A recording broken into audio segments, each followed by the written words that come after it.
사단에게 속지 않으려면 어떻게 해야 하는가? 4절을 한번 봅니다.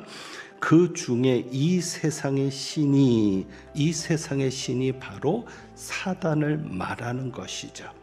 자, 세상의 신은 우리가 생각하는 그런 세상의 개념이 아니라 정확하게 말하면 이 시대의 신입니다. 그러니까 어느 시대든지 그 시대의 신의 노릇, 주인 노릇을 한 것은 마귀였습니다. 그러니까 그 시대의 신이 사단입니다. 그렇기 때문에 사단에게 속는 것이 뭐냐? 시대를 따라가면 사단에게 속는 겁니다. 여러분, 시대 정신이라는 말을 많이 들어보셨을 겁니다. 18세기, 19세기부터 독일에서 나타난 철학적인 개념입니다.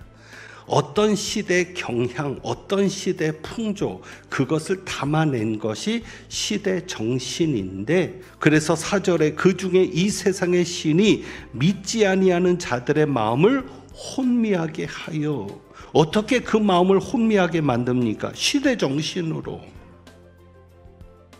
그래서 마음이 혼미하게 되는 거예요. 그런데 여기 보면 4절에 나오는 마음과 6절에 나오는 마음이 다릅니다.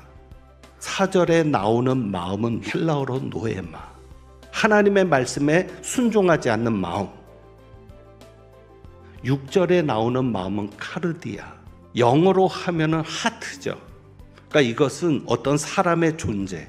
그러면 그 하트와 비교해서 4절의 마음을 영어로 하면 어떻게 되냐? 마인드.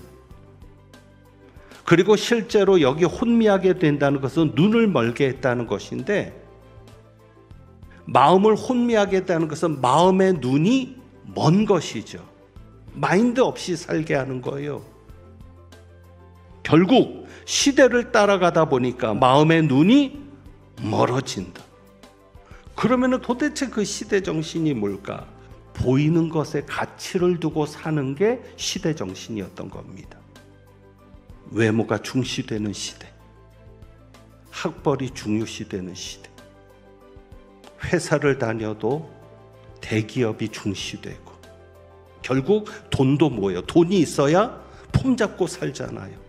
폼생폼사인데 사탄이 이렇게 시대 정신을 가지고 우리를 속이고 끌고 가는데, 우리가 사단에게 속지 않으려면 그러면 우리는 어떻게 해야 될까?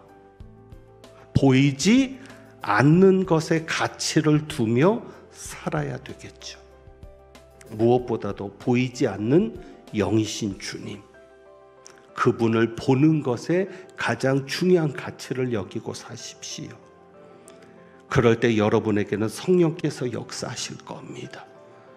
성령께서 역사하셔서 하나님의 영광을 아는 빛을 비추면 새 창조가 일어납니다. 새 피조물이 되는 거죠. 여러분에게 그런 역사가 일어나기를 원합니다.